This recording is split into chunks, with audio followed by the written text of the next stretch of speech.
Well, tonight we're definitely gonna talk about. Like I said, we're not gonna stay on too long, but we try to get. Let me lower this on my end.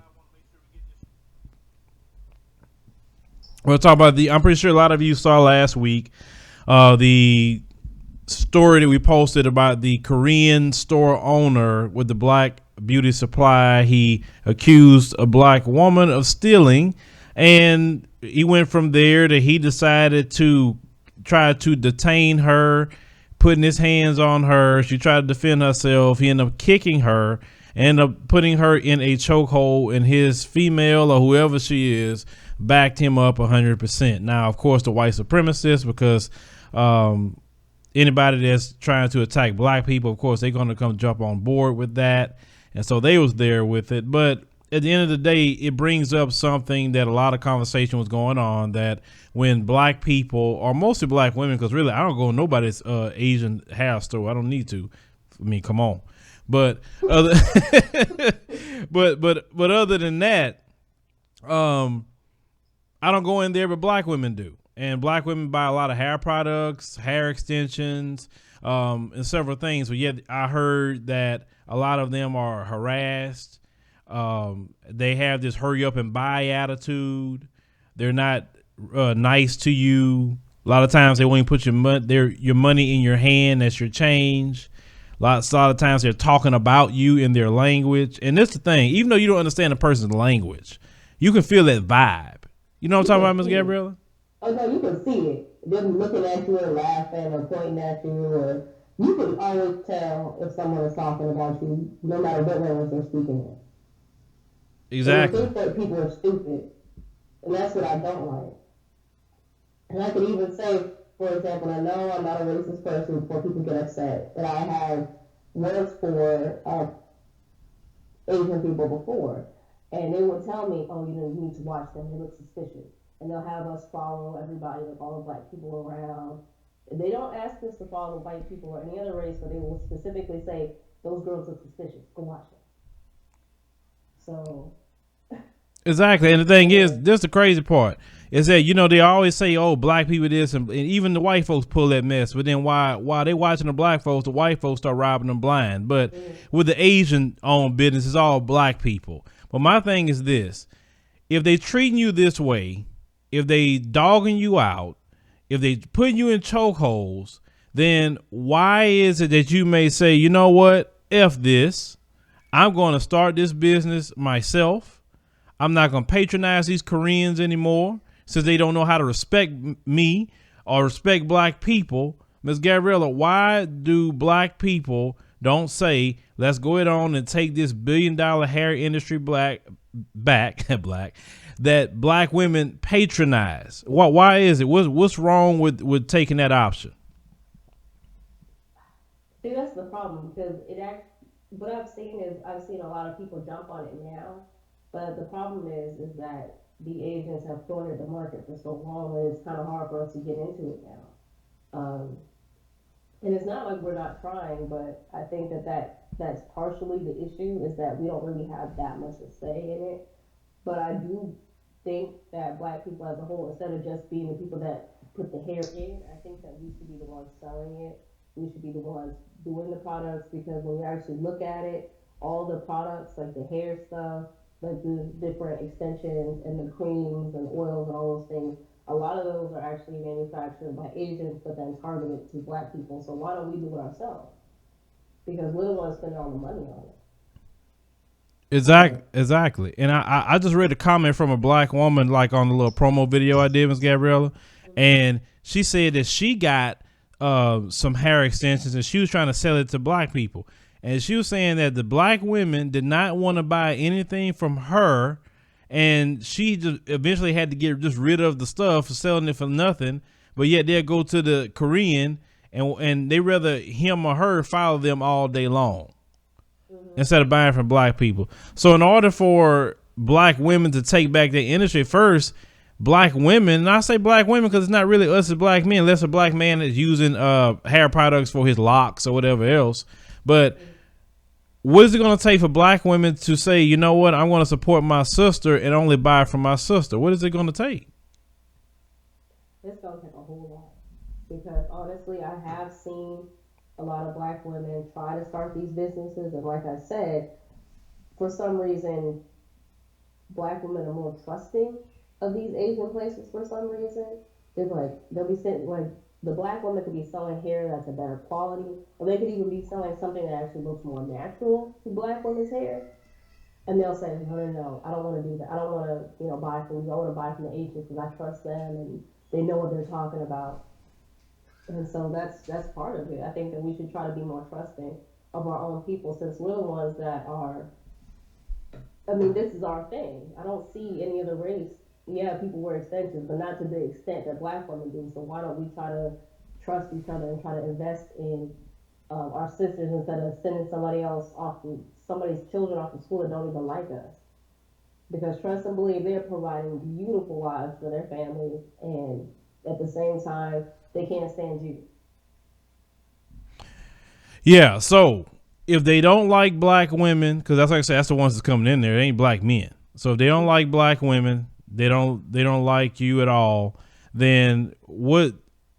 The guy that did the choking out, right? The Nation of Islam went over there, and they wanted to approach this man and question him about him choking the woman. Now, I have an opinion about doing that. Did you end up seeing that video? Yeah, I saw the video. Okay. Now, did you think that's going to solve anything? As far as like choking somebody? No. Solve anything by going question that man? No. Now, did most of you see that video? Because if you haven't seen that video, I can show it to you right now. Let me see if I can possibly pull that up. Just give me a second. It's right here. We'll screen cap. They always think that they're right. So you can question them all you want to, but it's not going to change anything. All he's going to do is call the cops on you, and you're going to end up the next hashtag. That's all that's going to happen. Pretty much. But my thing is, what is in that store that the women got to have that's something for life and death? Is it in there that you need that's for life and death? No. Okay. Nothing that you can't live without. That women haven't lived without until weed became really popular. But I don't know exactly what year weed became a really big thing that everybody had to have. But I remember growing up, it wasn't until probably like 2012 and up that people could actually wear weed and not be laughed at. Now it's almost a requirement. Requirement? What is it? Some law or something or what? No, I'm saying it's like a social thing. Like if it's not amongst the men because the men don't like it, and the men that are somewhat okay with it or say, oh, I don't like weed, but if it's a natural, like a kinky texture, okay, I don't really mind, right? But as far as the women, it's almost a social thing. It's like you can't fit in with the other women if you don't have weed. Even if you have natural, nice hair of your own, if you don't have a weave, you're kind of looked at as like people will say, oh, you're ugly or you're basic or oh, you probably can't afford it. So it's more of almost like a rite of passage to be accepted in the community. That's just from what I've noticed. But you just said that a lot of the guys don't like it, but you said that it's a rite of passage. So I'm kind of conflicted on what you just said, because if the guys don't like it, then most of the time, don't a lot of women adorn themselves to attract men? That's why the beauty industry makes so much money. They do. It's honestly, I'll be honest with you. Most of the stuff that women do, I would say at least 90% of it is to compete with other women, to show off with other women. That's why I say it's more like a social thing and rite of passage amongst women. The men they don't care if you can walk around with your hair in a ponytail and sweatpants and they'll still think that you're attractive. But for the women, all the nails and eyelashes and all that extra stuff, that's just a woman thing. It's just to be able to fit in and compete with the other women, to be able to show off how much money you have and to show that you're more beautiful or whatever. That's really what that's all about. And for women, especially when you have a really expensive weave, it's kind of a thing to say, oh, my weave costs $700, and they walk around bragging about it, just to say that they have money. So that's another part of it too.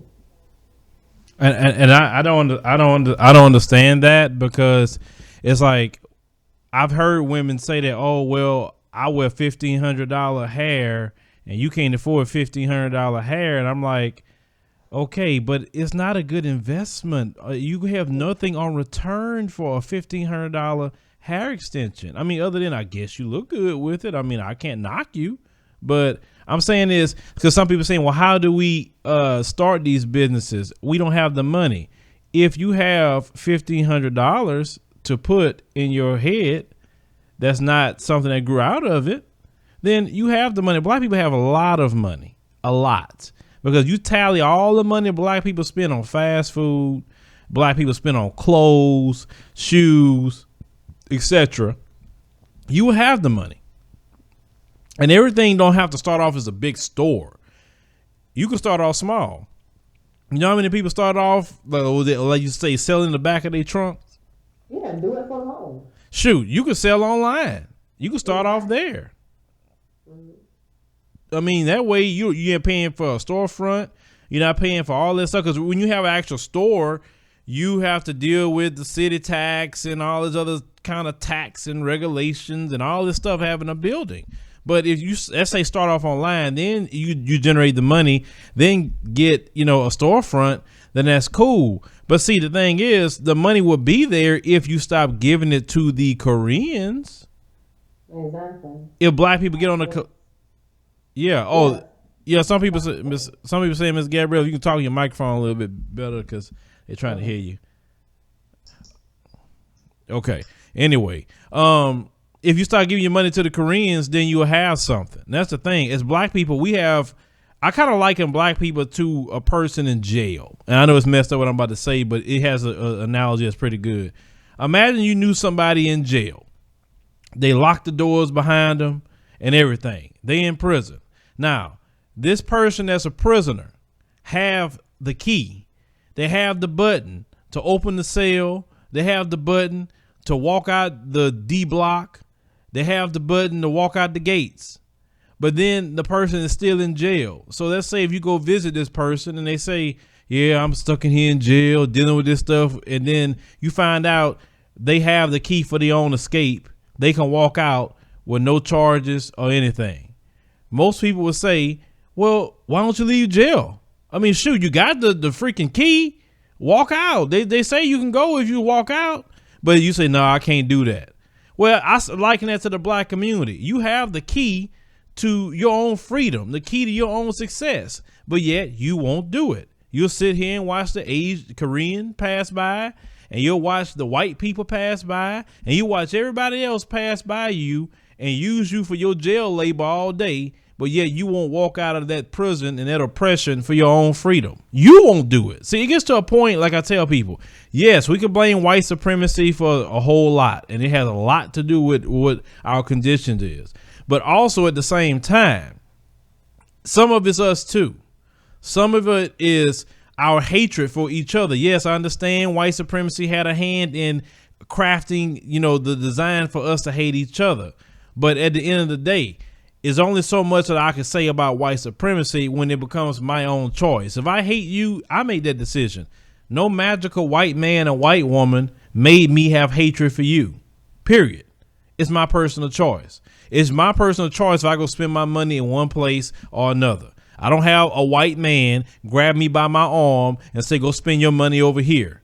That's not the case. Now, some people may say, well, when I go to black businesses, the price is too high. They're not professional. They this or that and the third. Have you went to a white owned business or a Korean owned business and they have been unprofessional with you? They have been rude. A lot of black women have been complaining how rude they are. But yeah, when you go to a black business, they're rude too. So I'd rather deal with the rude black person, and I probably would check them a lot faster and tell them about what they could do to improve their business. That Korean don't care about you like that. He just wants your money. They won't listen to any, the Asians will not listen to any of your suggestions because they'll say, well, what do you know? But at least if you go to a black business and you tell them, hey, your employees are very disrespectful, they will change because they're going to listen to you, especially if you have your own business. They're going to say, okay, you know what? You're right. Let me take that into consideration. The Asians will be like, whatever. Whether you like me or not, I'm still taking your money. Same thing goes to these nail salons. I know plenty of black women that go get their nails done faithfully, and these people do not like you. They'll make fun of your feet. They'll call you fat. They'll say all types of stuff. And I've even heard black women even say, "Oh, I know that they're talking about me, or I know they don't like me, but I still go anyway because I had to have my nails done." But you can't you can't even either do it yourself or support a black woman doing it. I think it's just because we're slave minded. Let's back That's up. the problem. Look, listen what you just said. Do it yourself. And I'm glad you say do it yourself. Who is the first millionaire that was a woman in the United States of America? Who? Madam C.J. Walker, a black woman. Exactly. And most black people, especially black women, don't even know that. A black woman in the midst of all the racial oppression of her time became a millionaire before white women became millionaires. Do you understand that? A black woman. She took the pressing comb, something for black people, and made millions of dollars off of it. So if Madam C.J. Walker can do that in her time period, why is it that you can't do it when actually you have way more freedom than Madam C.J. Walker had in her time period?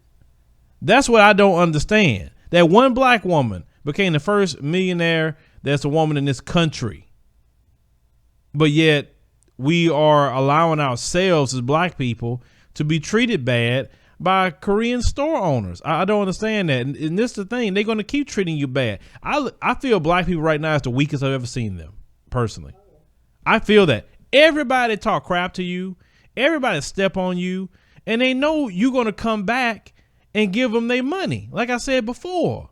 And it sickens me to see y'all like that. Y'all give hundreds of excuses why you got to do it. You don't have to go buy nothing out of those people's store. Are they selling oxygen? If they selling oxygen for you to breathe, I would get it. Are they the only like food place to buy food? No, they not even buying food over there.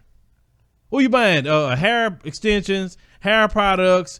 Like that's not 911. It's really not. Especially you're not gonna take my money and then treat me like a piece of crap. You're not gonna do it. When I come in the store, you're gonna greet me with respect, just like I'm gonna greet you with respect. You're gonna treat me with good customer service, or I am walking out. That's my rule. My money was hard earned.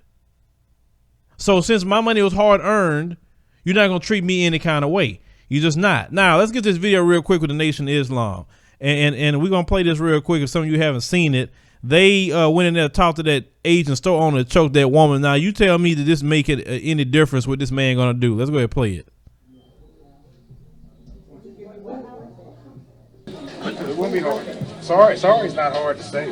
But saying a proper sorry takes time to think through. Okay, It's good. just saying like I'm sorry does not do it. Okay, well our request is 24 hours. But do know that the longer that you wait, the longer your store will be financially challenged. I know. That's why. So it's on you all. No matter, y'all can wait. You can wait a month. But do know that people will be out here demonstrating. Did you see the riots in Charlotte like that? And the way you choked that sister, you don't know Eric Garner in New York City. Remember the man accused, selling some cigarettes and got choked to death? You remember him? So that you just resurrected something here in Charlotte. It reminds us of Eric Garner. She had eyelashes in her pocketbook. How much did eyelashes cost? They didn't find anything. Okay. They didn't find anything in her pocketbook. Let me just say this, sir. We talked a few minutes ago. Let me say this to you. You see other sisters standing here, see us? Black women are to be cherished. The whole point is we're not going to compare this to anyone else. You offended the entire community because you attacked the queens of our community. Period. Oh, let's stop that real quick, Miss Gabriella. Did you hear what she said? Did you hear what she said? You hear what that woman said? Well, you probably have to pull up. You may can't hear it from your end, so you may have to pull it up from the other side. This woman, I'm gonna finish playing it, said that we are the queens of this earth. Now look, that man don't care if you're a queen. And listen, we're not acting like kings and queens right now because kings and queens run their kingdom. They're not begging the white man for nothing. They're not letting Koreans take over the hair care industry. They're not letting the white man make billions of dollars off of football and basketball and everything that black people do. A king and queen is running their own talents. That's what the king and queen is doing. And I just get tired of hearing that we were kings, we were queen. Doggone it, make yourself a king or queen now. Right now, you're a peasant. You're a peasant.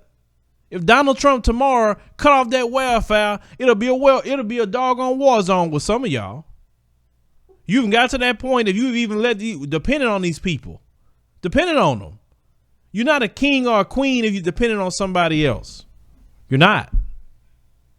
So will you please not stop saying that? What they're doing in there right now, I'm gonna finish playing that. I'm not going to negotiate. See, with me, I'm not going to negotiate with him. There's nothing to negotiate. Only thing I would have told him from day one, you put your hands on her, fine. You're done. You're done.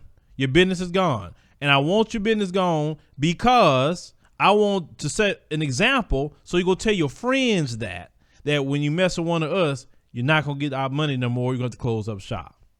It should be no negotiation with this. All you have to do is just stop spending your money and they will stop.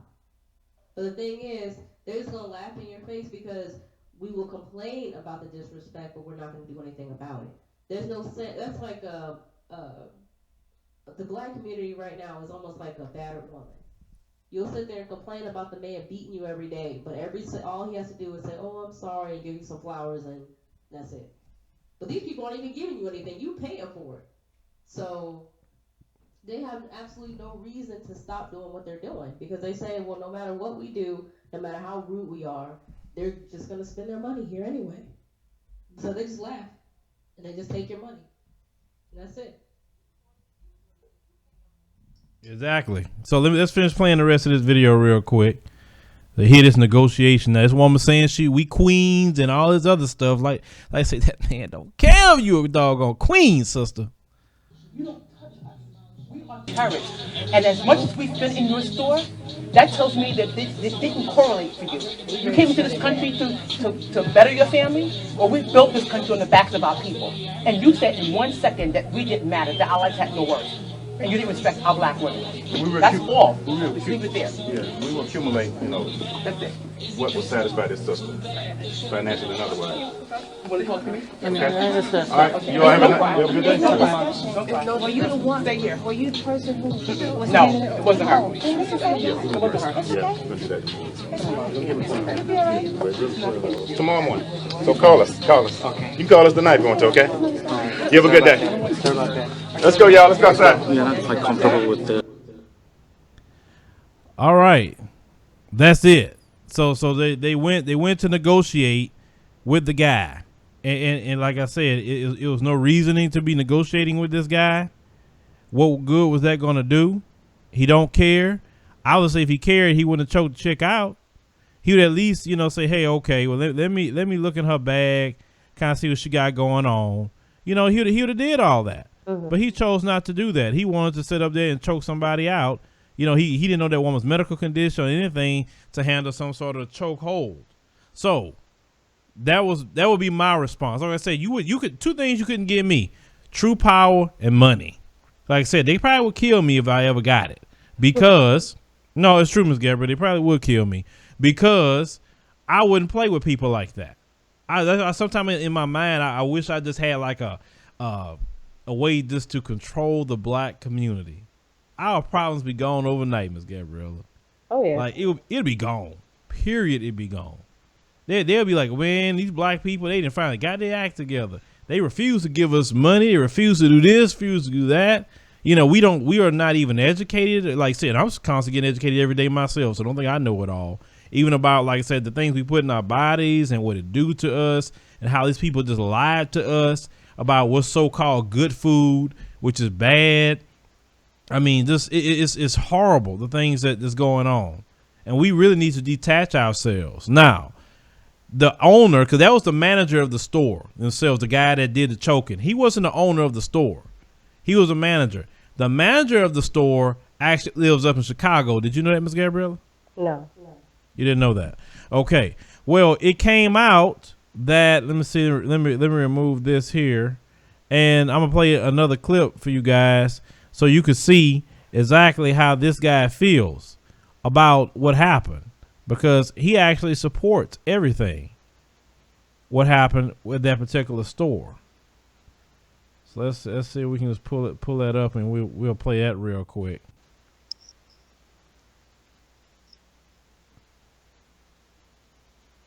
All right, let's go ahead and play this. After a suspected shoplifter is kicked and tackled, and the whole thing caught on video. It happened in North Carolina, but this viral video has a Chicago connection. Eyewitness News reporter Eric Hahn here with the story. Alan, the owner of the store in Charlotte where this ugly scene played out, lives here in the Chicago area, and he has a store on the south side. Tonight, he's defending his store manager who was involved in the altercation. Tonight in Bronzeville, angry protests. Demonstrators gathering outside this beauty supply store, urging customers to stay away. They're not going to disrespect us, and they're not going to disrespect our black community. Simple as that. The Chicago-based owner of Miss Ha Beauty Supply also owns a store in North Carolina, where this altercation between a manager and a customer has drawn the attention of the NAACP. He took it upon himself to treat her in ways that no woman should be treated. In fact, no person should be treated. The video that's gone viral shows the manager, who's Asian, blocking the exit of an African-American woman who he's accused of shoplifting. You hit me. The scuffle quickly escalates, punches are thrown, and the manager brings the woman to the ground. I cannot believe it. The manager wraps his arms around her head and neck for more than 30 seconds. The manager eventually lets go and the woman leaves. After filing a police report, he expressed regret over the encounter. I wasn't crazy, you know. No matter what's the reason, but I feel very sorry to her. That answer not satisfying to protesters tonight in Chicago. Stay out of here, shut it down. Since they feel that way, that's the way we feel. Close it up. Charlotte police have not arrested or charged the woman with shoplifting, but the store's owner tells me he's given police surveillance video showing her stealing several items. He says that the owner says the manager has offered to resign, but Kathy and Alan, the owner, says he has not accepted that resignation. All right, Eric, thank you. All right, so close this up. So you heard that. Let me take this off the screen here. The guy don't even want to accept the resignation of the dude because he feel that he is right 100%. Just straight disrespect. Straight disrespect. So what are you going to do, black women? That's the question. I don't shop with them people. You know, the Korean beauty supply, I don't. So you do. So what are you going to do about it? That's always the question. What are you going to do? The solution is already out there. So there's only one thing that we can do, and that's just start buying from other people. I don't care if you think that other black people don't know what they're talking about, whatever excuse that you have. All you have to do is go on Instagram or go on social media. You can find people in your city that do the same exact thing that Koreans do, and probably for cheaper. And even if it is more expensive, so what? Eventually, if you start supporting them more, they won't have to have their prices as high because they'll actually be able to make a profit, so they can lower the prices, and then eventually we can take the market back ourselves. Yes, it's going to take some time, but it's better than, I would rather buy from people that actually respect me and then treat me like I'm a human being than someone who's going to sit there and choke me out and then say, oh, well, that's what you get. You shouldn't have been stealing or whatever. Because it doesn't make any sense for us to allow ourselves to be treated this way. I mean, we're almost like a joke. People from all over the world just sitting there laughing at us. And you've seen it. Remember that one time we had that one, I forgot, was it a white doctor or whatever? He's like, yeah, I know what World Star Hip Hop is. Yeah, he knows what the twerk team is. So we're sitting there making a mockery of ourselves in front of the whole entire world. And you wonder why, no matter what country we go into, they think they can disrespect us the same way because we make it seem like it's okay. Yeah, I agree with that. Unfortunately, I feel a small percentage of us in our community get it, and they doing the right thing, and they pushing forward, and a lot of us don't get it, or some of us do get it, but we don't want to put in the hard work because we have to understand there's some black people that's comfortable. It's crazy to say this, but there's some black people are comfortable in a position where they're staying at the bottom. Yeah. And this is something we're gonna have to accept. Some people happy with, dealing with the white man all day, begging him for stuff, dealing with the Korean, dealing with this and dealing with that one, and they feel that they can't get a leg up no matter what. I'm not even speaking to those people, because those people, they already made their decision. What could I do? I'm speaking to those people who possibly have the master's degrees, who have the know-how to start a business. That's what I'm talking about. Only thing I'm saying to the people, if you don't know how to start a business or do nothing, just don't shop there. Can you spread a hashtag talking about boycott Korean beauty supply stores or whatever you want to call it? Start one and follow through with it. Not for 2 weeks, black people, because you do something for 2 weeks, maybe 3. That's all you do. 2 or 3 weeks. Martin Luther King and them boycotted those buses for a year before those people caved in. You can't go past 2 weeks. So that's really all it would take, because a lot of times people, they're not going to listen to your words, because they're going to say, well, no matter how much you complain, you're going to come back and shop here. But if we actually did really seriously pull back and say, you know what, we are only going to buy hair extensions that not only look like black people hair, but they also are being bought, we're going to buy from black people only. If we did that for like not even just 1 year, year and a half, just try to go as long as we possibly can, those people, not only would they go out of business, but they would listen, because they have no choice now, because they realize that they can't just sit there and keep doing what they're doing and not have to suffer any consequence for it. Exactly. And this is something I saw today, and I said next time I go out there, I'm gonna take a picture of this. I'm gonna do it over my phone, if anything, make a little short video. I went out there to Chinatown today because I have one of the doctors I have for my new nutritionist. He's out there. He's a pretty cool guy. He's straight up. He really helping me open my eyes a lot about food and what this government do with food, right? Which is totally wrong and sinister. Anyway, when you go out there, I'm gonna tell you what you see. In one little area, I saw a pharmacist. Now they mostly Vietnamese around there, so there was a Vietnamese pharmacist, Vietnamese plastic surgeon.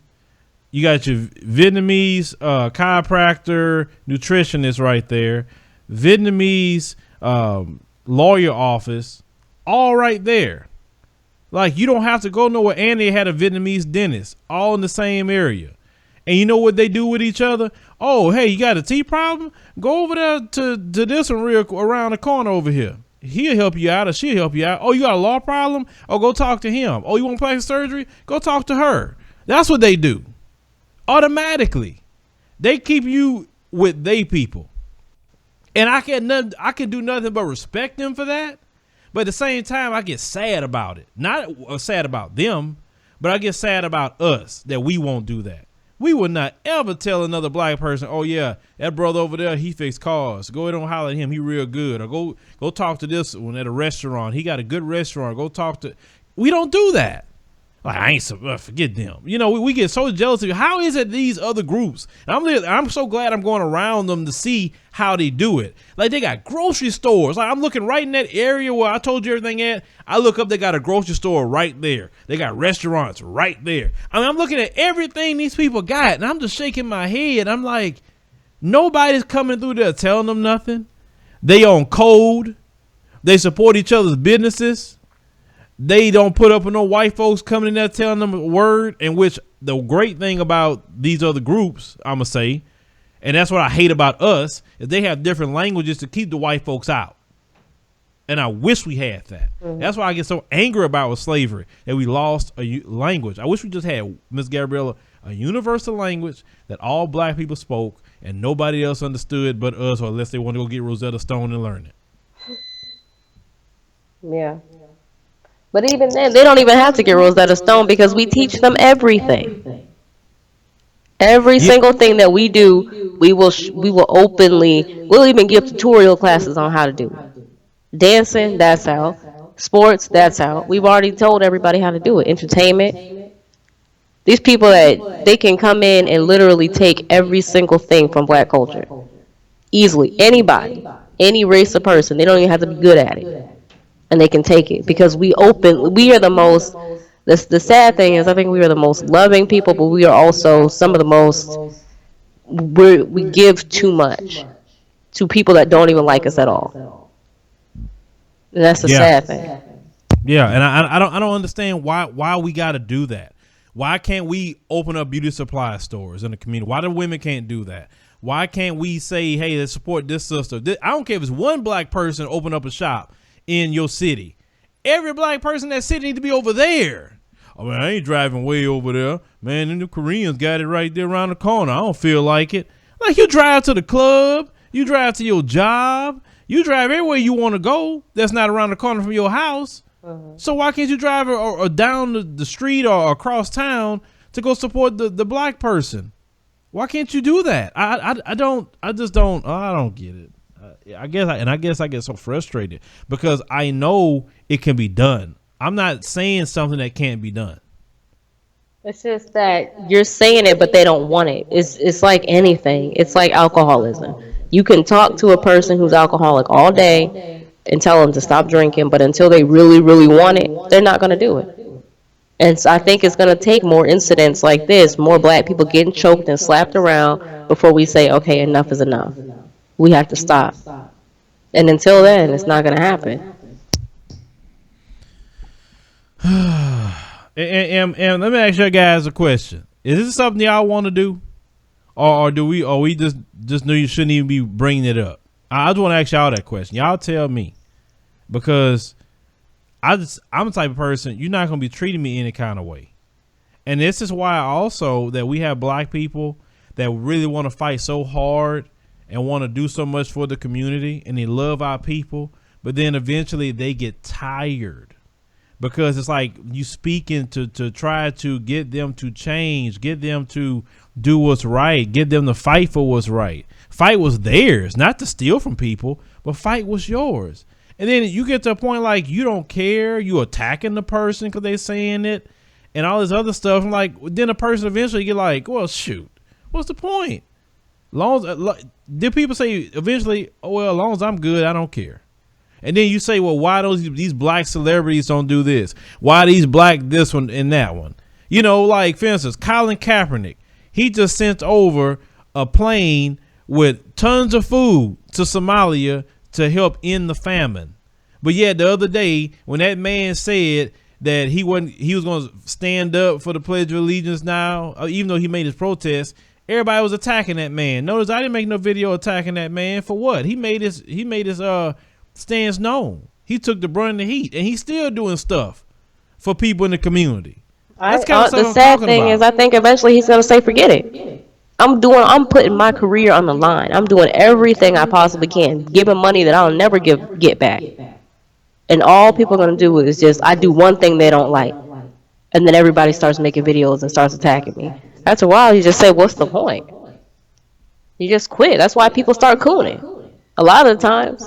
It's not because they don't like black people, but eventually you just get fed up. And sometimes I just say, why bother? Because there's plenty of times when I tried to tell black people to stop doing certain things, stop getting all the tattoos, stop having kids, things like that. And they'll just do it anyway. And eventually you get to a point where you just say, you know what, the only person I can care about in this world is me. And the sad thing is, too, is that there has been so many black people who have done things for each other, like I think it was MC Hammer, the person that he's broke now because he gave all that money to black people. So after a while, you just say, forget it.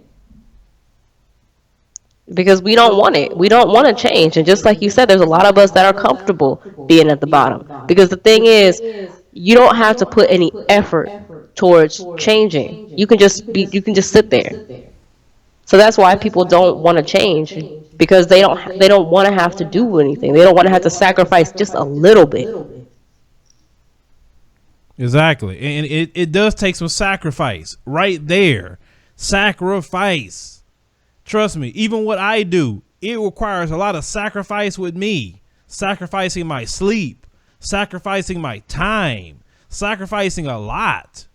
I mean, anybody who has something, no matter who they are, we talk about black people, they had to sacrifice something to get there. And when you want to do like me, I want to, be at a point where I can provide hundreds of jobs for black people in the area of media and journalism. I want to, get to the point where I can give a scholarship, maybe 2 scholarships a year to kids in our community that want to, further themselves in the area of journalism, because I'm more so about the news, so it would have to be journalism, something like that, or some sort of, communication, something related to doing stuff on the news end. That's what I want to do. But it gets frustrating when we keep saying, let's open businesses, let's do this, let's do that, and it sounds great. Oh, you say, oh yeah, tell it like it is. We like that. But then we say, okay, let's go get the work done. Let's roll up our sleeves, and then we don't want to do it. We don't. And my thing is, right now, with that man choking that woman out, black women should be on code to say, hell no, they done. They done. We taking the billions of dollars back. We only shopping from black people. Period. And if we can't get it, we'll get it online. But we will not, no more, be disrespected by those Koreans in those stores. Ain't happening. You ain't following me no more. You ain't treating my kids a certain way. I ain't walking in and seeing 100 screens up trying to see if somebody's stealing. You know how it is. As soon as you walk in, some of them stores had that big old screen right there. Like, dog, for real? You couldn't keep that in the back? We know you got cameras, bruh. They're doing it on purpose. They'll even take pictures of you with their phones and then put your pictures up on the like right behind the register, trying to be cute. Yeah, I'm like that's like I said, everybody always talking about that code. I'm glad everybody mentioned the code now, but let's get on it. Shoot, I mean, everybody else's code is support their own. And another thing too, what these other groups don't allow, they don't allow no white folks to come in and tell them, oh, it's racist to support Asian businesses or Hispanic businesses or Arab. They don't let none of that go on. We the only dummies that sit up there and listen to white folks. We are. Stupid. We act stupid. Like like I said, I'm telling it like it is. As black people, it's time out for that crap. It's time out. Because I'm sick. Because I'm even tired of doing the videos sometimes saying certain things because I'm tired of the excuses. We find money for everything else. How is it we find over $1 trillion a year to buy shoes and clothes, but we can't start businesses to support our own? You're right there. Axum TV, you're right. Many of us don't like seeing other black people do better than ourselves. You're right. Just like I said about the Vietnamese. They not saying, I don't want the Vietnamese lawyer to do better than me, that I'm the chiropractor, or I don't want the Vietnamese plastic surgeon to do better than me and I'm the pharmacist. They are like, man, go to this dude here. Like, but the thing is, why do we have to sit there and measure ourselves off of what other people got? Why do we do that as black people? And I can say this as a black man, though I think the worst, at least for me, the worst can be black men. Because black men with each other, you'll kill another black man quick because you're jealous of his success, or you're jealous of the kind of women he's getting, or whatever else. You quickly to do that. And you don't want to support him. That's why I make sure the brothers I'm around are good brothers with the same mind as me. Literally. I don't talk to no other brothers unless they got the same mind as me. Because it'll be a waste of my time. And negativity, I don't do negativity. I don't do drama. I don't do any of that. You can get away from me with that stuff. Just like I said about some of these black dudes and that black women stuff 24/7. Man, that's the last thing I want to hear about what a black woman doing all day. Like, come on, bro. Get the female you like and go on with your business. If you don't like black chicks, fine. Get the chick you want, do what you do. Why you gotta be making videos about the chick all day long? To me, that's stupid. That's a waste of time. But they got people that like to do that, and that's fine. Let them do their thing. There's no problem with me. Yeah. Oh, yeah. I don't know who this person is, but I'm gonna have to agree with that. Some black people, I'm gonna say some, do have an issue with trying. Something that was said, I think it was I believe it or not, Michael Jordan said this.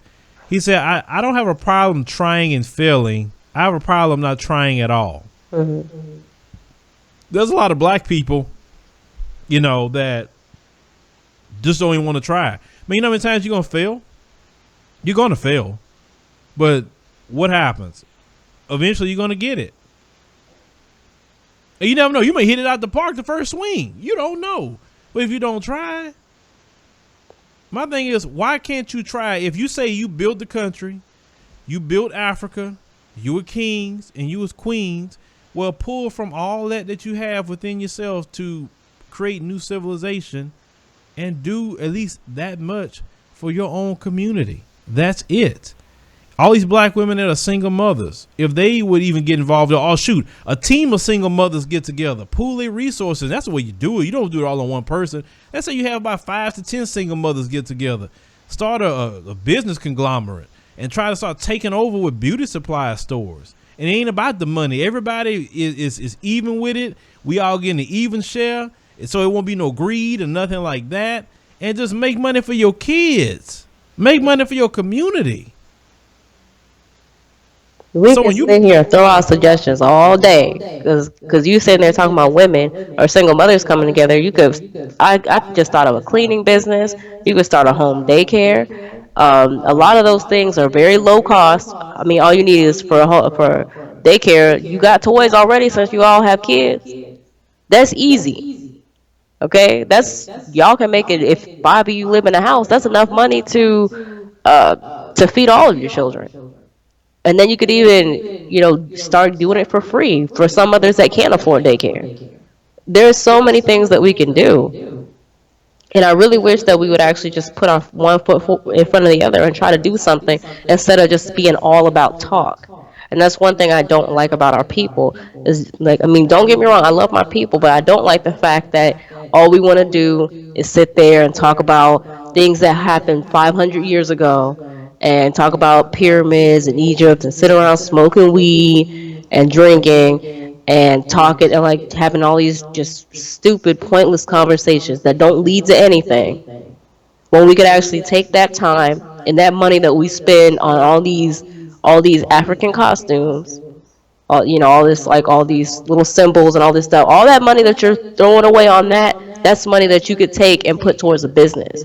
If you want to talk about history so much, why don't you make some type of business out of that instead of just sitting around with your friends and having and just be preaching to the choir for no money, because that's what a lot of us do, and that's why we don't get anywhere, because we would rather just sit around and talk. And I love the fact that we're creative and we have the ability to dream, but eventually your dreams can't come into fruition if all you do is talk about it.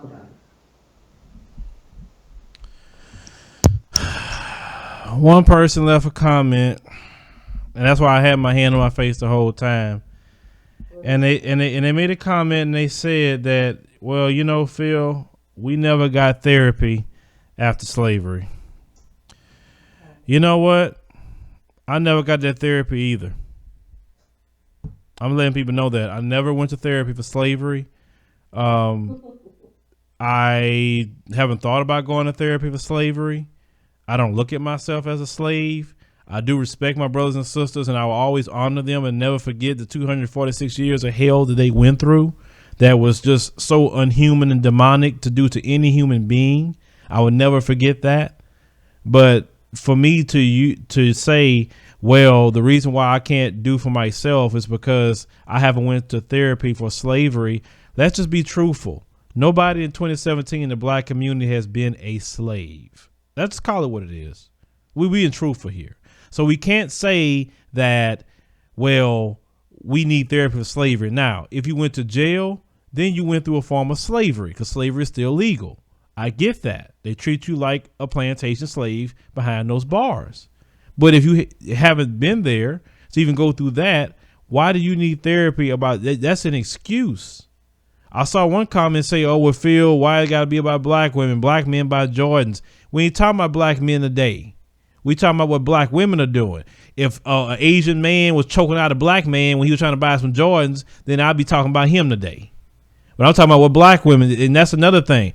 Y'all don't never want to hear the truth about what's going on in our community, whether the male or the female. You find excuses. Well, the black man ain't doing it. Well, the black woman not doing it. Well, slavery, Jim Crow, racism. I talk about it. It's horrible. Yes. But at the same time, I'm not going to use it as an excuse why I can't provide for my children. I'm not going to use it as an excuse why I can't leave a legacy or anything for my children when I die. I'm not going to live forever. I'm not going to make an excuse why I can't be someone that's at least a person that could do the best he can for the community. I just can't use it as an excuse. If I'm a fighter, which I believe I'm a fighter, then why in the world I'm going to sit back and just take it and take it and take it and just throw up my hands? See, the problem is those type of comments you're leaving are give up comments. I lost hope. So I'm going to use every excuse in the book because I don't have hope within myself to do it because I'm afraid to try, even though it's probably in you to do it, but I'm afraid to try. I'm just going to sit up there and try to coast through life the best way I can. And anyone who's trying to challenge me to do better, then I'm going to use excuses.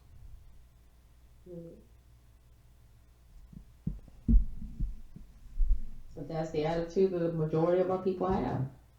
And I see it every day. And that's the sad thing. I see people that sit around and brag about how much money they're getting in child support and how they work because they choose to, not because they have to. And it is not because they have some type of wealth from like a trust fund. No. They're relying on the government, but they swear that they're winning because they don't have to work. And this is the words of somebody who was, she's like 19 with 2 kids, bragging about how she has all these government benefits, and so she doesn't even need a job with insurance, and this is as far as, and working some retail jobs as far as she ever wanted to go. That was good enough for her. And that's the thing. That goes back to the people they don't want to try, because do you know how easy it is to sit there and lay down and just have kids and sit around the house and smoke weed and watch TV and go to the club every weekend? That's all you have to do. You never have to really grow up because everything that you have, everything you need is already supplied for you. The thing is, though, I really do hope that Donald Trump does cut this government stuff off, all these benefits off, because I think that may be the wake-up call we need. And because, unfortunately, I don't want to see people suffer. I really don't. The people that really need it, I don't want them to go without. But the people that are sitting around and just want to lay around the house all day, they're going to get their rude awakening.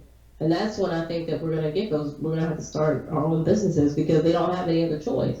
A lot of them didn't go to school. A lot of them didn't develop any skills. So now you're going to be forced to do that if the benefits are cut off, because you can't just sit around anymore. Well,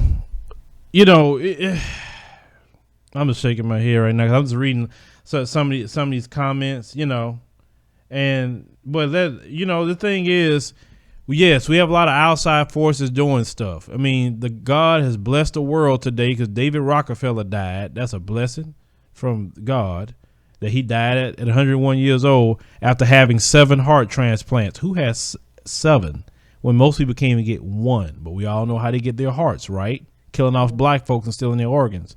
Anyway, he pushed a lot of New World Order and media conglomerate stuff for the past 70, 80 years. And it's definitely been against us as black people. So as black people, we should be happy about that. But outside of that happiness, and even a lot of white folks are happy about that one too.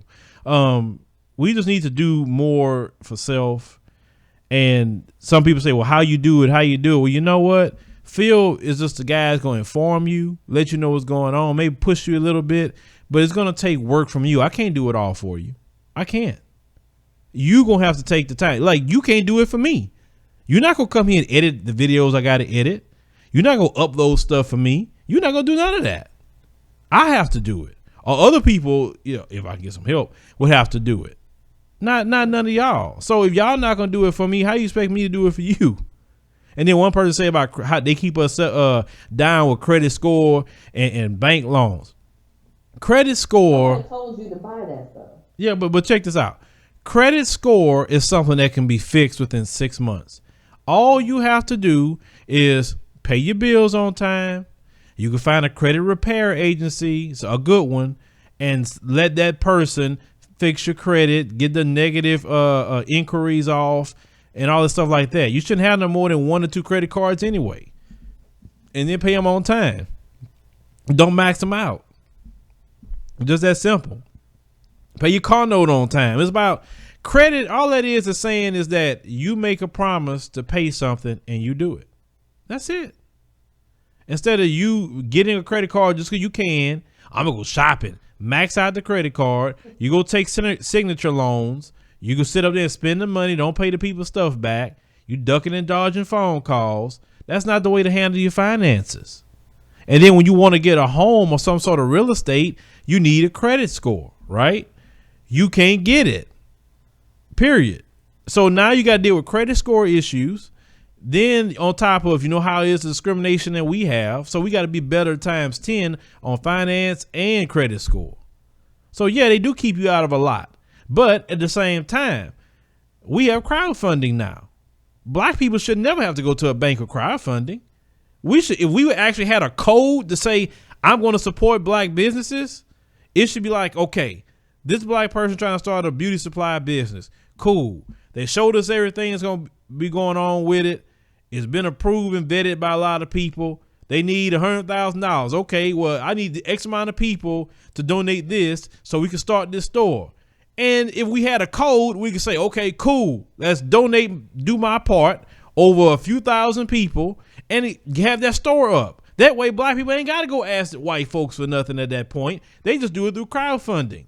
But you don't want to do that either. Well, then the white folks, they use crowdfunding all day long. But now y'all do crowdfunding for documentaries. Y'all do support that. But I'm talking about something bigger than that. I'm talking about businesses. I'm talking about something that's going to constantly feed you information, something that's going to feed you products, feed you food, grocery stores. Maybe these people can't get a loan from the bank, but why can't they get something from their people? That's what I'm talking about. We don't have an excuse. The black people back in Black Wall Street time didn't have crowdfunding or none of that. They were being terrorized for real. We terrorized now, but they was terrorized a whole lot more. They couldn't be around white folks and they built what they had. Now imagine we took people of 2017 today with your excuse-ridden, weak selves, the ones who are talking that way, of course, not all, and put you back in that time period and say, build Black Wall Street. You would die. You wouldn't eat.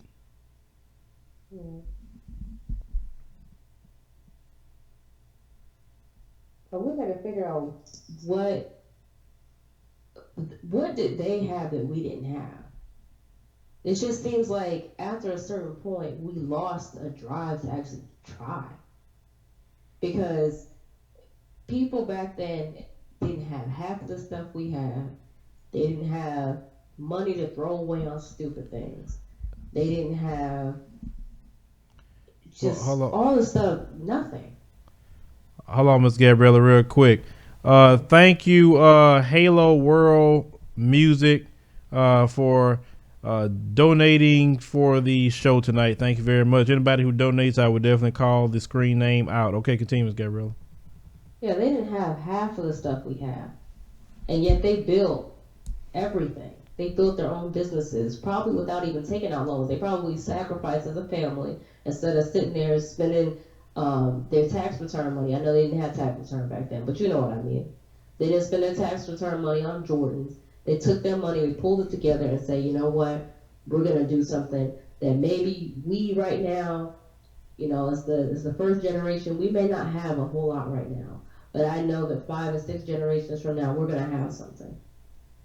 Our name is going to be respected. But the problem is with our people is that we don't want to sacrifice. We don't want to think about the future. We only want to think about what's going to feel good in the moment, not what's going to feel good later, which is why our credit score is terrible, which is why we have all these children running around here, which is why we do things that make it difficult for us to succeed later on in life, like getting a face tattoo. Yeah, okay, that's cute for like 2 seconds in your 20s, but then 10 years from now, when you're trying to get a job, you're not going to be able to get it. But we don't think about that. And that's our biggest issue. I really wish we could go back in time and take something from, take some type of wisdom from those people. But we won't, because we don't want to change. I think, honestly, I really do feel like we are happy where we are. We don't want anything better.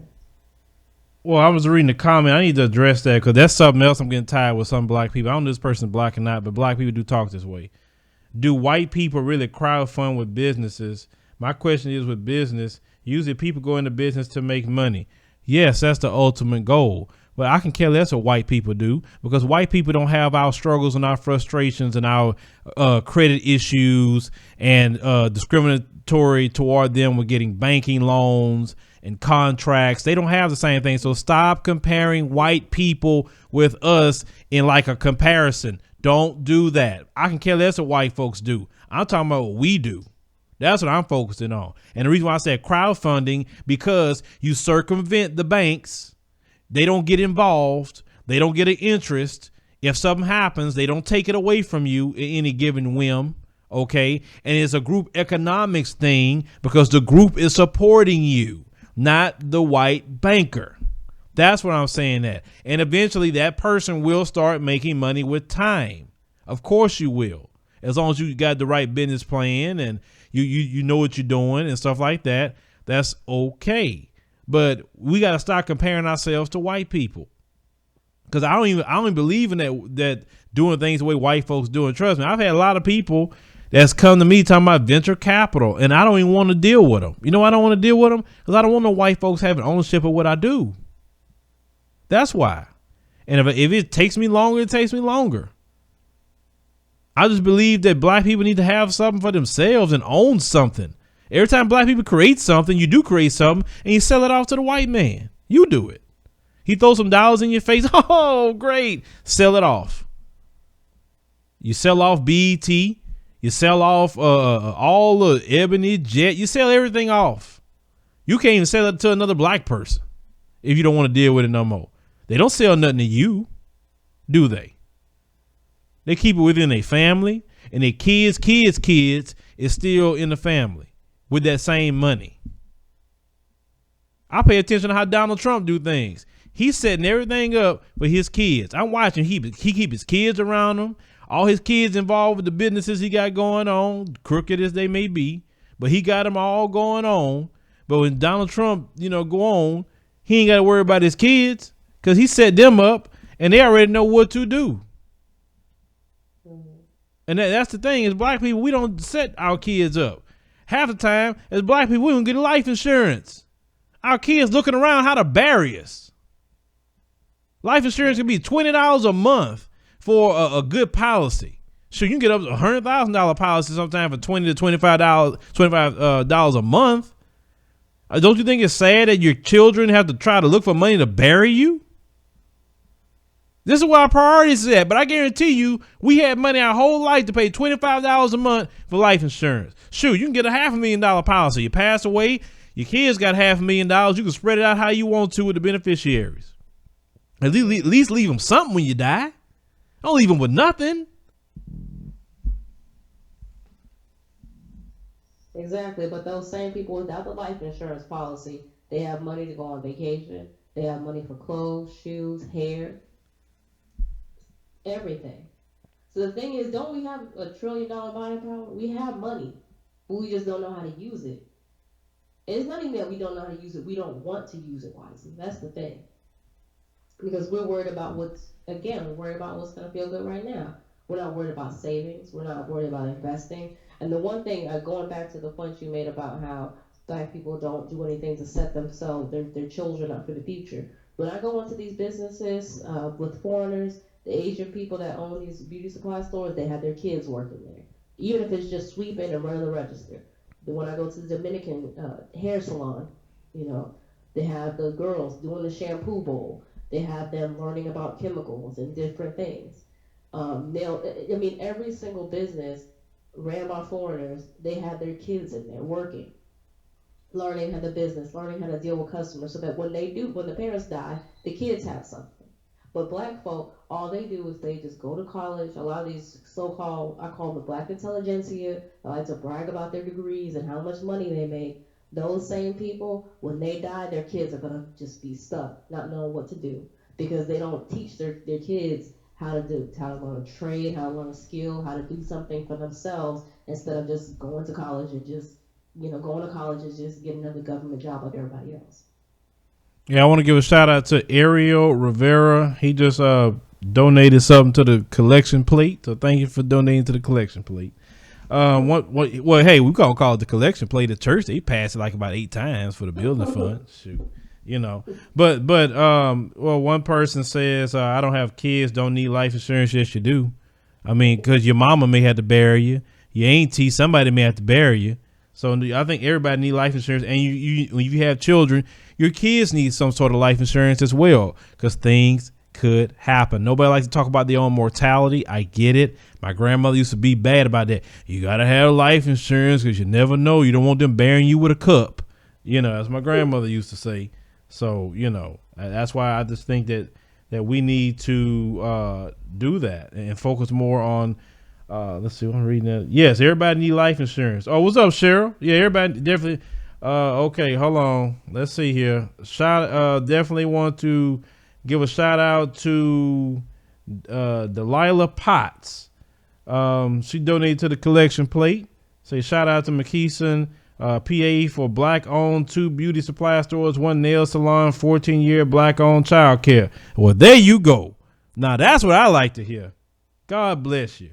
Hold on. This other person, I need to make sure I say their name right. La Negrita Azucar, if I'm not saying that right. Sorry, I don't do it right. Thank you for donating to the collection plate. We appreciate that.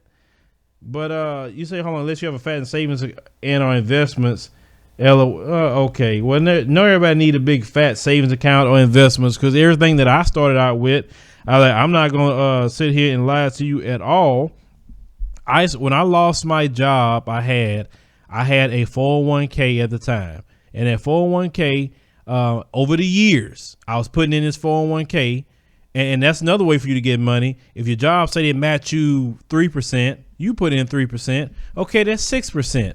Leave it alone. Act like you forget it with time. If you need a loan for a down payment for a home, you may need a little money to start a small business. You can pull from that 401k and do that. You can get a loan on your 401k. So I took, the 401k money I had at the time, and I invested it into what we do here. Now, what if I'm like, oh, I got this money, I'm going to get some Jordans, I'm going to go buy some clothes, I'm going to go take trips, I'm going to go drink. I'm like, okay, then I blow that money, and then what? Then what? Like, well, let me tell you how I am when it comes to money. If I get a certain amount of money, I stop and I say, okay, I know this money didn't come in my hand for me to go blow it. So let's hold on. Okay, Lewis Brooks, thank you for donating to the collection plate. The brother said, you seem like a good dude. I support you. Thank you for donating. Appreciate you, brother. But when I get anything, you could ask my wife. She'll tell you. I say, let's look at what we got going on. Let's look at what's important. And I have a laundry list of important things, like one child going to college. She's going to be going to college for nursing. So I want to make sure that she's set up to go to college for nursing. I don't want her to work. I want her just to focus on school. So I'm going to work hard as I can. My wife's going to work hard as she can to make sure that she can get her nursing degree first, and then she's going to go into medical school after that because she wants to be an OBGYN. I want to make sure that my children are set up where, like I told them, when my birthday come up or me and your mom anniversary come up, you can give us at least a Starbucks gift card or something, I mean, but people got some money in here. Well, if some people choose to do that, that's fine. But let me tell you something about that. When it comes to some people talking about donating, okay, that goes back into this program, and everything that I do, it goes back here. Trust me, it do. We have so many projects in the tank, and people on Patreon know about those projects. We have so many projects in the tank, and right now we're in the process of buying a lot of equipment to do face-to-face interviews. We buying equipment to start shooting documentaries. I just met, and I'm happy, Miss Gabriella. I'm happy. Well, you guys saw the other day when I did that speech. Okay, hold on. Just somebody else donated to the collection plate. That was Miss Anita Watkins. Thank you for donating to the collection plate. It says super support. Thank you for that. Anyway, so I met these 2 sisters. Now, I got my one brother Sharif, that do all my filming for me, right? I don't do any filming outside. He do that. that brother. Let me tell you how sad it was to Brother Sharif. Brother Sharif, I told him, how much you gonna charge me? He said, huh? He said, how much you gonna charge me? He said, man, I'm not so used to somebody ask me how much I'm gonna charge them. I said, why not? I said, you do good work. I like what you got going on. You need to be paid for it. I said, I pay these white folks if I had to pay them. So how much you charge me? He gave me an amount. I said, you sure that's what you're gonna charge me? He said, yeah. He said, look, he said, I'm just happy that a black person is asking me to do something and want to pay for it. And I've been talking game to him a lot, and he cut all that free stuff out. I said, yeah. I said, because black folks go pay, like you said, Miss Gabriella, $800 for hair and everything else you're going to pay for, but you can't support your brother with a business doing work for you? See, my team that I'm building is supporting black-owned business. I got one brother. I just met two sisters. One that is about to get out of college for digital cinematography. I was like this when I talked to her. Then the other sister, she does audio. I'm like, oh, my God. I'm like, God is blessing me. You get what I'm saying? Ariel Rivera, thank you for donating to the collection plate. Seems like once again, thank you. I was happy about that. So I'm going to have a sit down meeting with this, of course, Brother Sharif and these two sisters. And we're going to hash out the things that we need to hash out. Thank you, Sister Sean Q. Renee. Thank you for donating to the collection plate. I'm going to hash out with them. I'm going to take them out, treat them, feed them, and we're going to get the things going. Like I say, let's say one of them is also a writer. So it's like everything I'm needing to do, the projects I need to do is slowly coming together. So anytime you guys are giving donations and stuff like that, when people do anything for Philip, he pays them.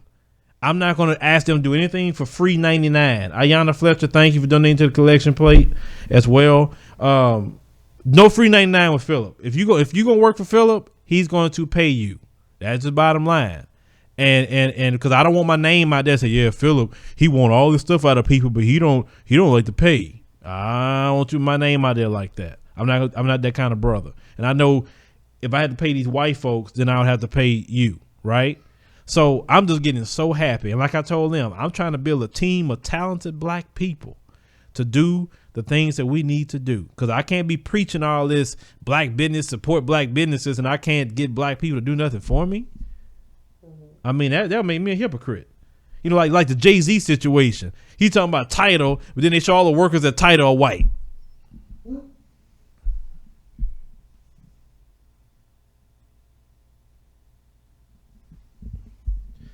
One person asked, I don't know about that. But this is the thing. Like I said, we're not gonna stay on too much longer. I'll put up the thing, and you guys can call in here. Now let's talk about the business. That's not. And like I said, some people say, well, Phil, you get frustrated. I'm gonna tell you why. Sometimes I do get frustrated with some things. I get frustrated because when I'm on the line, I want to talk about the business at hand. And all that. That's just my thing. Let's talk about, the black hair care salon. Thank you. Hold on. Jesse Adams. They said I can complain about these issues or start now by supporting each other. Gabriella, make more videos. Jesse told you make more videos. Okay, well, if y'all donate more money, so I don't have to go and work for Koreans, then I will make more videos. Tanelius. There you go. That's the solution. Tynelius Dallas, he just donated. Thank you for donating to the collection plate as well. Well, Ms. Gabrielle, I don't know. Maybe you can make something with your cell phone like you used to do. I don't know. I just said, though, if y'all donate more, then I'll make more videos so I don't have to work a crazy schedule and I'll actually have time. Right now, my schedule is just so out of hand that I can't make time to make videos, unfortunately. I wish I could. Well, shoot that shot. Shoot that shot like Cynthia did. Cynthia took that shot. Looked like it worked out pretty good for her. So I gotta, give it. I had some sort of white dude come to my Twitter telling me why I talked to Cynthia. I like, now one thing, if you want to piss me off, come tell me who I can and who I can't talk to. That pisses me off. Because I don't tell no white folks who they can and cannot talk to. I don't do that. Segment Bill Borden. Appreciate your work, Cindy. Thank you, brother. Or sister. I don't know. No, sister. Look like sister. Because everybody got these different names, and I don't want to call you different names or whatever. That's wrong. Yeah. Like say, like and let me tell you what this dude did. This dude compiled I need to pull that up and show y'all what this dude. I'm gonna show y'all what this dude did better than I can tell y'all. I mean, these people are sick. They stalk black people all doggone day. And I was gonna send Cynthia this too. But I'm gonna show y'all what this dude did. This dude sit here and compiled a big list of Cynthia's video titles and asking me why I'm talking to her. Let me pull this up. Cause like I said, I told y'all that's one way to piss me off. Telling me who I can talk to. My wife don't even tell me who I can talk to.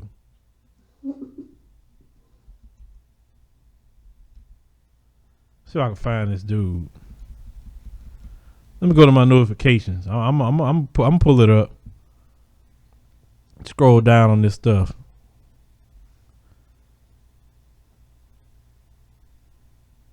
I mean, I was offline at the time when all this stuff was coming in. Oh my God. One dude sent me a woman accused of trying to lure children into a car with promise of McDonald's. Oh my God, you should see this woman. What's going on with these people with these dogs? Are y'all subscribed to my Advice Show media channel? Please go subscribe to that. That's an epidemic, not only heroin, crystal meth, but with dogs. I'm not lying. It's a dog epidemic going on with these folks. Please go check that out. Well, I'm gonna find that screen, that picture. Just give me a second. Hold on, where is it at? I think it's further down. I'm gonna find it for y'all so y'all can see. I mean, I want you to see what this dude went through.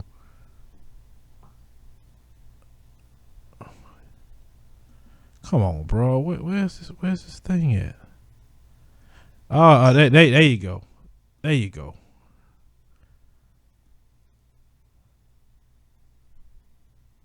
Let's see if I can make that bigger.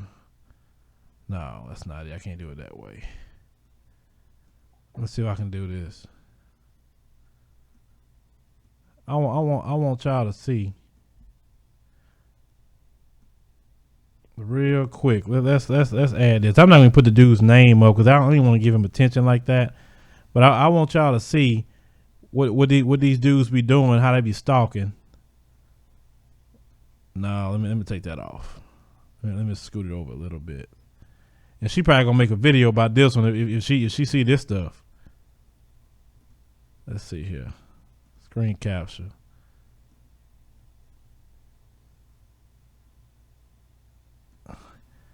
Now this dude sat here and made a video, made a whole compiled thing on all this girl's videos that he didn't like. I don't know if y'all can see that.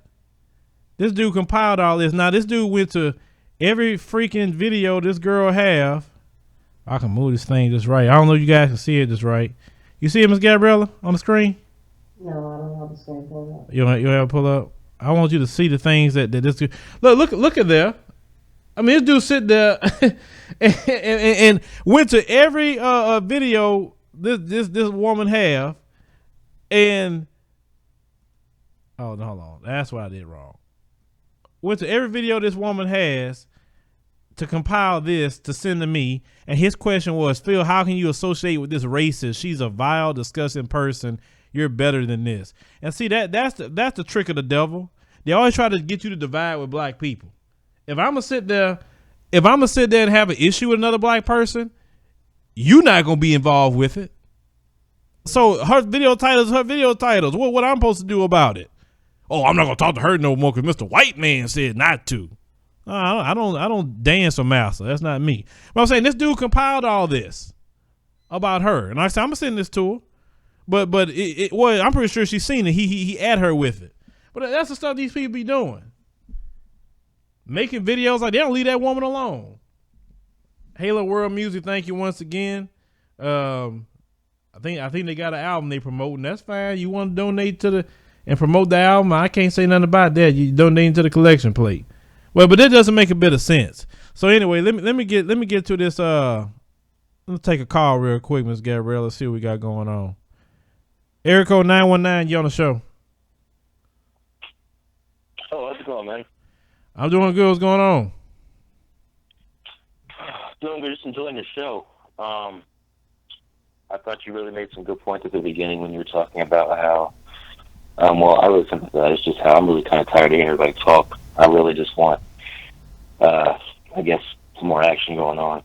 And I know that does start with talking, but I feel like with that rocket that never launches, we like get there on the launch pad and then we never really take any action to kind of get off the ground. What? What did you say? Hello? Yeah. He's saying that he's tired of people just talking. He wants I heard that part, but what was the second thing you said? Oh, no, it was just sounding upon that, just how I wish instead of all this talking, it'd be better if we just actually took that forward and started taking those ideas and turning them into action. Okay. Yeah, I agree with the same. I agree with the same thing. But thank you for calling. I appreciate it. Yeah, I agree with that. It's time for definitely more action than sitting around and just talking about it. We'll take another call here. Air code 510. You on the show? Yes. This is Sekhmet calling from Oakland, California. How are you doing? Oh, how you doing? Oakland, California. What you short at? Yes. Man, Oakland, California, just coming in the house. I just want to say that I support everything that you're doing. I really give thanks.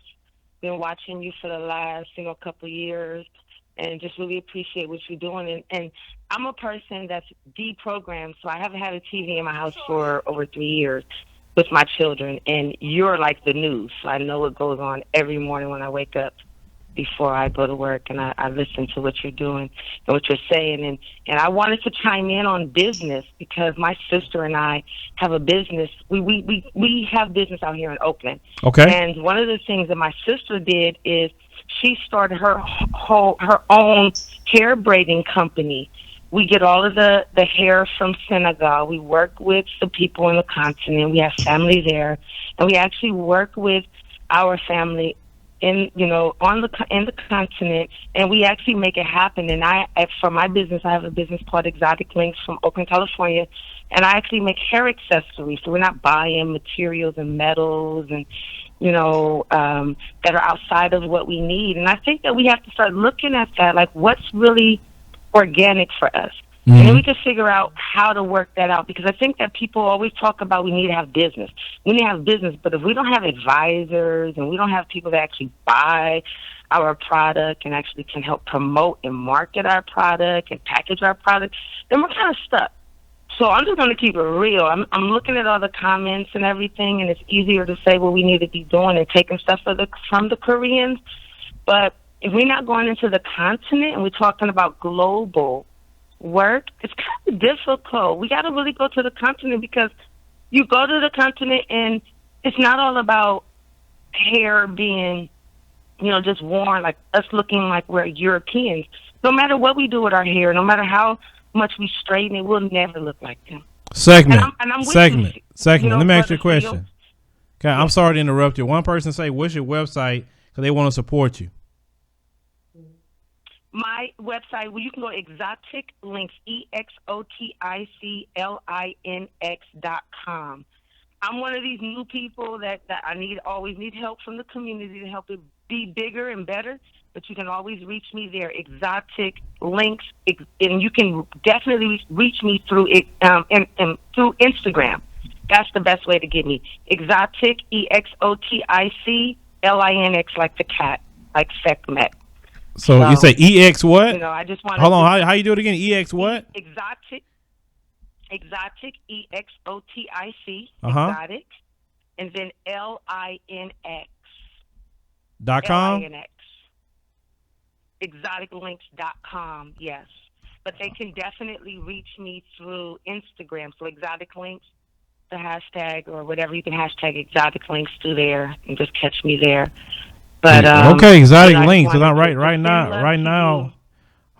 Sister, I'm looking at your site. I'm just going through it real quick, talking about our products.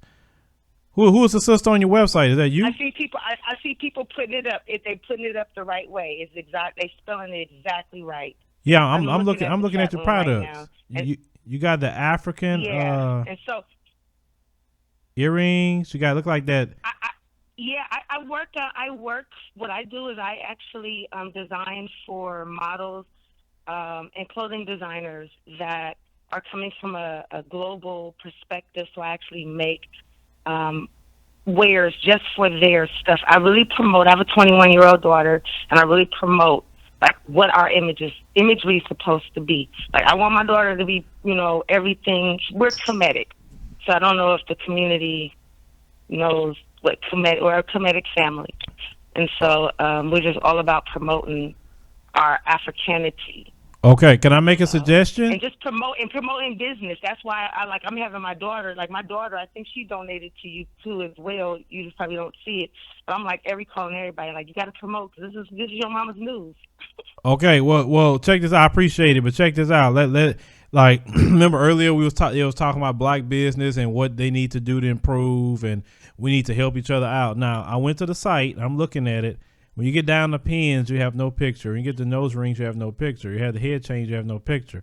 See, like what we need to do is they just fix that, and that way people can buy some products or whatever. This is the thing. We have to always operate in the spirit of excellence. I know things happen on websites. Trust me. I had my website down before. So, hey, your website down? Like, really? I didn't even know. So we just let each other know, right? So we fix it. Yeah, most definitely. Yeah. And I have more patience with our people than anybody else. Like when the brother with the black spot, he went through so much stuff. That brother got it going on now. Why? Because the brother would reach out and say, hey, what do you think? This and the third. And he was telling me everything he had going on with black spot. And now he got it going on over there. He really turned it around. He got the Android app, the iPhone app, and you can say whatever you want over there on black spot, and you don't got to worry about getting deleted. So... Well, that's why I'm reaching out. That's why I'm reaching out, to my people, but also on and just really quick, on a political campaign. I just did a documentary with Brave New Films about the Bail Initiative reform. I'm a victim of my child being part of, this slavery, this bail reform. I'm a victim of that, and an innocent child being taken in, and it costs us $40,000 later in order to emancipate her. And so I would like to, I know that I can get it from you outside of here, get some information to you because I'm a lobbyist now. And so I'll be in Washington, D.C. and Sacramento, California, working on, just trying to eradicate this for-profit bill. Stuff that is going on right now. Yeah, that's no doubt. I really, really want to work with you and be able to get that information out because I have firsthand information for you because I'm one of, like they say, there's only like 5% of us that actually are able to bail our children out of jail. And I'm glad you brought that up. Now, see, 5 to 10%. Listen what you just said. And guess what? But guess what? I'm one of the only 5 or 10%, and I'm a single parent, and I'm a black woman, a business owner who almost lost her whole entire business and everything over this. And that's my story that I'm. And I'm a pillar in the community. I'm a teacher. I fight. I'm an activist against police brutality. And then I watched the police take my child and actually, she didn't die though. Yeah, But we need to talk about that more. Yeah, we do. That comes from that. Beyond which, we need to create a black version of the ACLU. That's our problem. We need a black version. Well, let me just tell you, I agree because the documentary that I just did is underneath the ACLU did the documentary. They chose me. I'm one of the people. This is through the Bail Initiative reform and the Elevate the Center for Justice in Oakland and Brave New Films and the ACLU. This is because they realize there's something going on. And we're protesting and we're asking to bring our babies home. In California, in my county, the average child that goes to jail for whatever crime, it could be like my daughter's crime was somebody stole $38 worth of laundry detergent. It cost me $40,000 to get her out. I could have let her stay in jail for 2 months, but I felt like I'm not a slave. I've never been a slave. And so I don't see how I can leave my child into an institution that I know it's going to rape her and belittle her and make her nothing by the time she gets out. So I bailed her out, but it cost me $40,000. Yeah, that legal system, that criminal justice system is beyond racist, and we talked about that before. Yeah. But sister, thank you for calling, because I'm gonna get somebody else on the line here. Yes, no, most definitely. Yeah, most definitely. And I'm sorry to hold up everybody. Oh, that's okay. And I appreciate all y'all listening, but I'm going to definitely be in contact with you because I want to make sure you get the information, because I want it to come through you guys before it goes through all the mainstream ACLU, all the other white mainstream media, because this is something that we're really fighting on and fighting for in California. Because it's I know it's real everywhere, but we're really it's really messing us up. I mean, the average rent for a 1-bedroom apartment is $1,700 a month. How do you pay to get someone out? $10,000. Okay, So well, thank you for calling. Yeah, she's off the line. Definitely bail reform is something that we definitely need to look at as black people, for sure, because anytime that black people get locked up, they stay in there for months or even years. Like Khalif Browder, remember him? He was locked up for 3 years just behind a $10,000 bail, with only $1,000 to get him out. You mean tell me? See, that's what I'm talking about. It's so many pools of money that we need in the black community. We need to, every city all the black people should put together to have like a bail fund. I'm not talking about for somebody that's just out here thugging and you bailing out the thug. We ain't talking about him. I'm talking about people who's getting arrested on stupidity, tickets, it's just non-violent offenses, and they going to jail and getting locked up and being put in there with killers. That's just totally wrong. That's totally wrong. Sister Victoria, you said Melanoid Nation. What's going on with it? You pimp pastors. Let me say about the pimp pastors. Y'all know anytime I make a video about the pimp pastors, that's like one of my always highest rated videos is pimp pastors. I hate to say this, when the pimp pastor do something, I say, boy, this is a good message I can send home. They say it made Melanoid Nation for black people to donate to. Well, I mean, it's a non-profit from what I see, just in case they get arrested and stuff. Well, even if everybody did do that, they can only do so much. You understand? We live in 50 states. We live in many cities. So we need to have that in every state, in every city. We really do. I mean, anything that someone's going to do that to. Yes, mental illness is ramped up in the black community. I agree with that. We never address mental illness. Area code 334, you on the show. Hello. Yes. Speaking to the phone. Yes. This is Anita Watkins. I'm calling from Montgomery, Alabama. How y'all doing this evening? Oh, I'm doing fine from Montgomery, Alabama. All right. How you do it? I'm doing okay. Hi. Is Angie? Angie, Phil. I just want to say that you guys basically come up with some great content. See, most of the media, the mainstream media, I never watch the mainstream media because the mainstream media they don't basically tell the entire truth of what's basically going on, especially in the black community, as well as whereas y'all basically point out the straight new facts, and that's what I like. And that's what the mainstream media usually failed to do so, because they wanted to basically turn the nose as far as us black people, and then basically cover for the white supremacists or white people, so to speak. So you guys basically come up with some great content, and I'm really proud of each and every. I thank God for the advised media, advised show media, and so forth. And as far hold on, give me a second. Hold on, give me a second. Patrice and hold on, who else? Dina, you say you donated something, it didn't show up? Because usually it pop up on my screen. Like, you donated something, I call your name out. Because I keep seeing them repeating that over and over and over. I don't know what happened with that. But Uh, I don't know what happened. I'll have to pull it. Go ahead, Patrice. I'm sorry, not Patrice. The other sister. What's your name again? I'm calling all these people names. It's okay. It's Anita. Okay, Well, Miss actually, Anita. my All first right. name is Tuesday. You're not Ken Anita Baker, are you?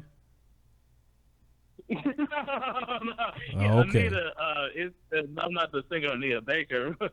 I wish I was. Well, yeah, but my middle name is Anita, but my first name is Tuesday. So. Okay. But basically, yes, with the black, as far as businesses, especially the black businesses, we need more black businesses in the community, like, because a lot of these businesses, we spend more time basically going to the club. Well, I don't go to clubs or anything like that, but others going to clubs, they drink or what have you, but they don't usually take the time to basically to use that money to basically build a business, especially a black business in the black community.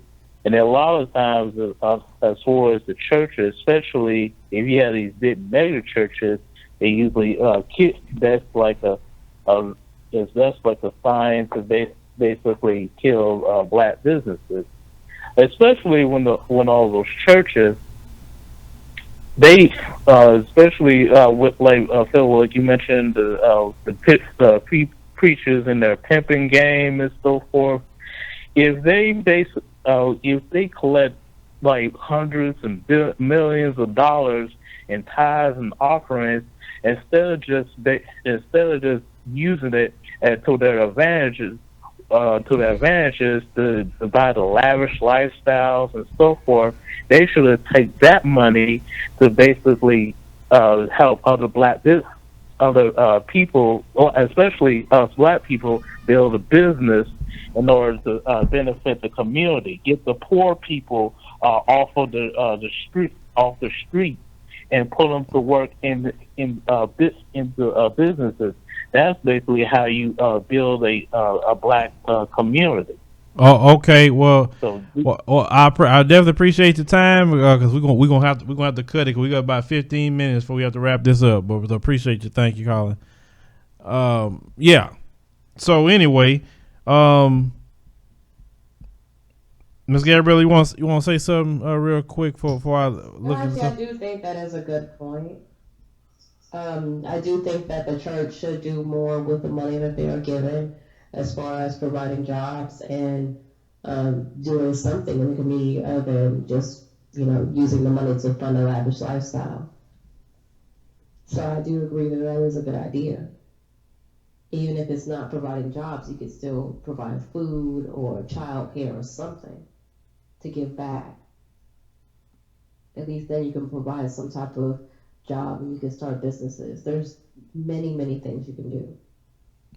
Yeah, that's 100% correct. So my thing is this: let's focus more on business creation, black beauty supplies for a lot of the women. It's $1 billion industry.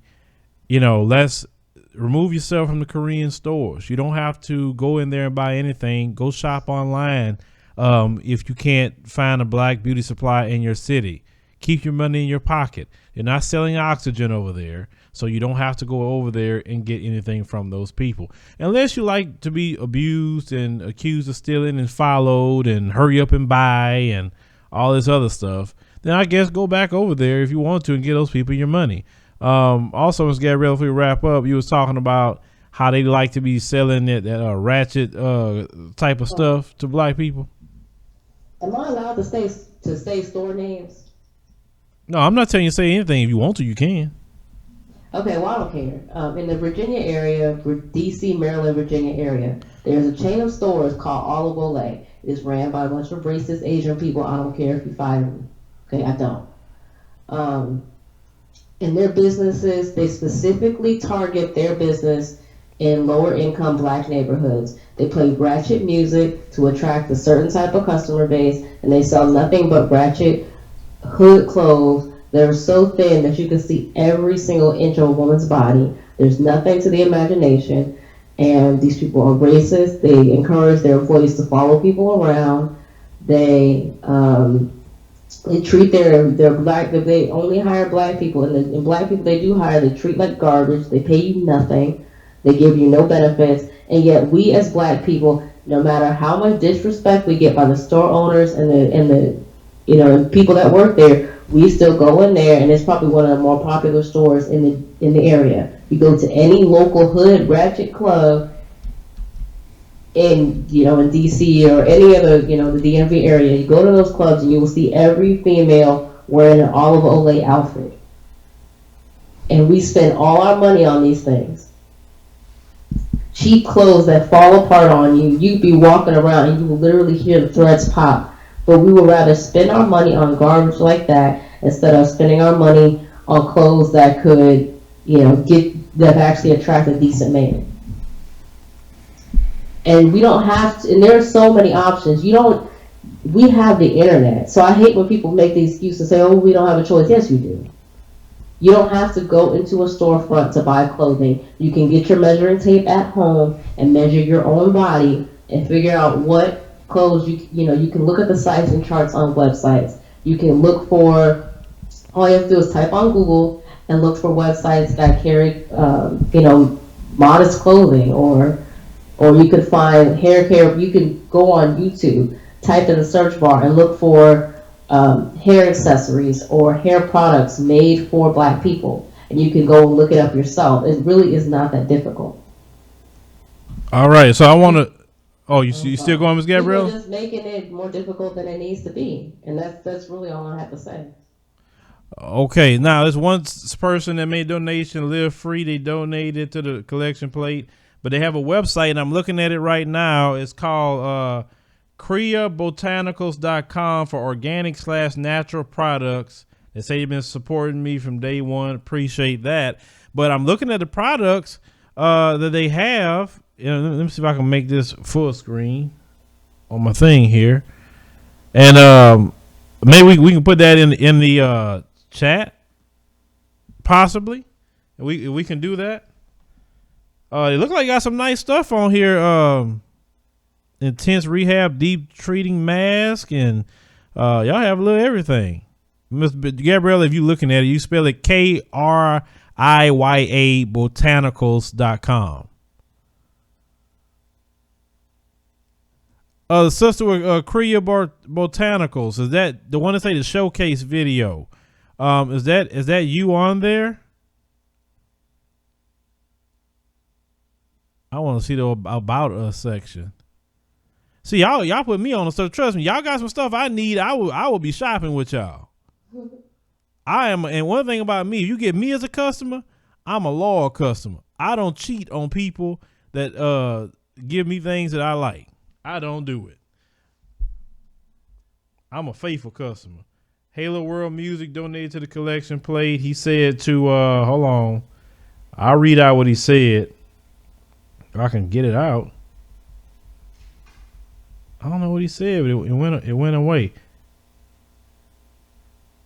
Jesse Adams donated to the collection plate. He said, give Gabriella more money for videos. Well, Miss Gabriella, you need to tell them what to give that to you at. I can pass it. What I should have started a GoFundMe or a Patreon. Yeah, you need to start you a Patreon or something. I'll go ahead and do that. Y'all can donate, and then I can quit my job and make YouTube videos. Hold on, let's see. I'll put the website up in the thing right now. KRIYA Botanicals. Yeah, I looked at the site. I might buy some of that stuff. Yeah, it look like some good stuff. Yeah, I'm gonna go through that. I'm talking about raspberry plantain styling cream. Well, I don't know. I can't use no styling cream, but I mean, I'll find something. The soap and all that natural soap is better for your skin. All that estrogen in the soap is not good for you. Yeah, and somebody talking about men's stuff now. That Dr. Milton's shaving system that they have. The brother, the dermatologist right here from Houston, the best stuff ever. Like you have razor bumps, that's the stuff you need to get. You know, some black men deal with razor bumps. Mm-hmm.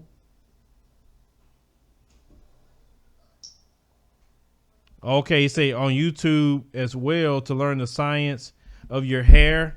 Okay, well, this is what I'm about to do. I'm about to see if I can go to your channel. And hold on, let me see if I can scroll back up. I want to go to your channel, and I want to see what you got going on. Ayana just pledged on Patreon. Thank you, Ayana. Just pledged on Patreon. I'm gonna subscribe to your channel, and I'm gonna look at it and see what you got going on. Hey, I'm Claire with Creative. I'm gonna check you out because I love to support definitely black owned businesses. Anybody who know me and know I love to do that.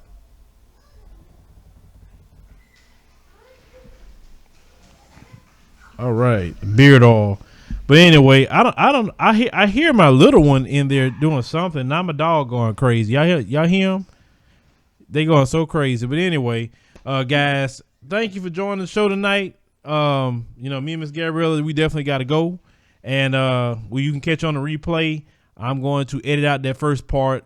You know, hey, you can hear me, all that stuff, because people don't need to see that on the replay. So, you know what I'm talking about. So, anyway, I definitely appreciate everybody for watching. Thank you. And leave me comments, you know, subscribe. Please subscribe to all our channels as well. The Advice Show media channel. That's the White on White Crime channel. And anything that these people say that they don't do, we show it on that channel. Please subscribe there. And we will see you next time.